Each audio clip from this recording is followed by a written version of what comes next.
Hello my dear friends, I hope you guys are doing great. Many people struggle with asking for help.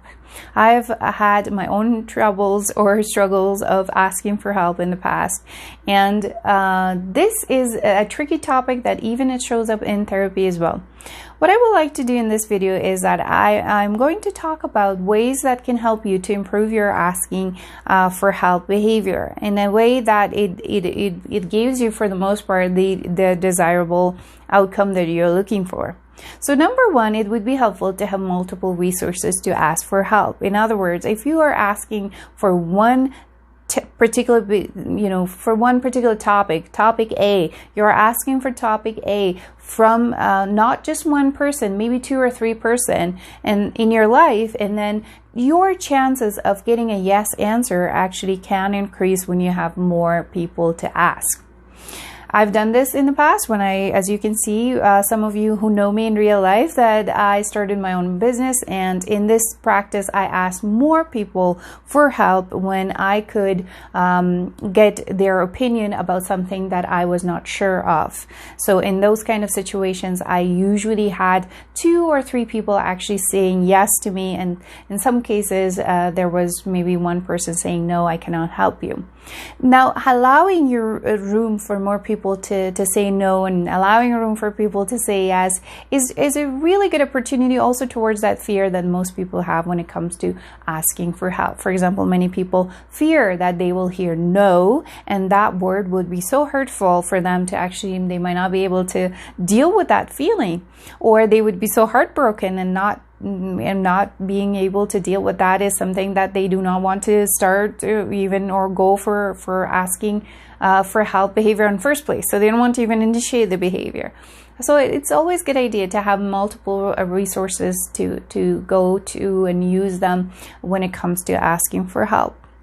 Number 2 is to always acknowledge that you're aware that what you're asking would probably be an investment of time and energy and some other efforts from the other person. So this would be very helpful to show the awareness that, yes, I know that when I'm asking for this, I really appreciate you giving the time. I really appreciate you, I don't know, responding to my email and answering the question that I have. So almost you're showing appreciation of the behavior that the other person is investing in, or towards that help that you're looking for. They're actually giving the attention and the time and energy towards that.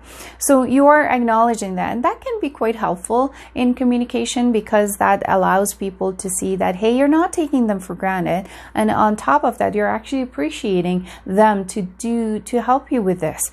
So that awareness on your side and conveying that awareness to other people can be helpful. Another thing that can be helpful with asking for help is that to be open to hear to the word no.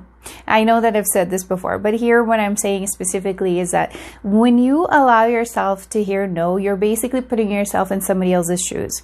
When you put yourself in somebody else's shoes, then you're able to see that from their perspective instead of focusing on the emotion of hurt.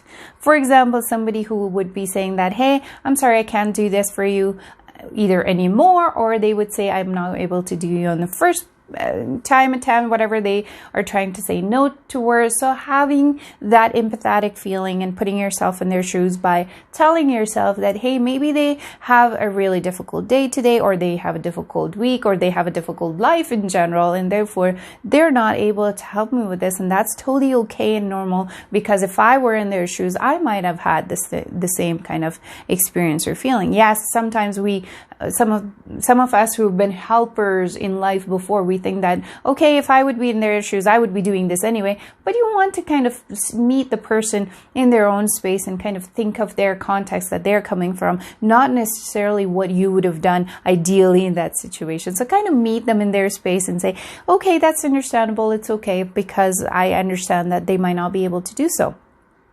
So having that openness that it's okay to receive no along the side of multiple yeses that you would be receiving. And I say that multiple yeses because for the most part, people do actually want to help other people. That's the general rule of thumb, that people would like to help other people unless they have their own struggles, that they're in a specific context, that they cannot do so. And that would be a different story. I hope this video helps, and I'll see you guys in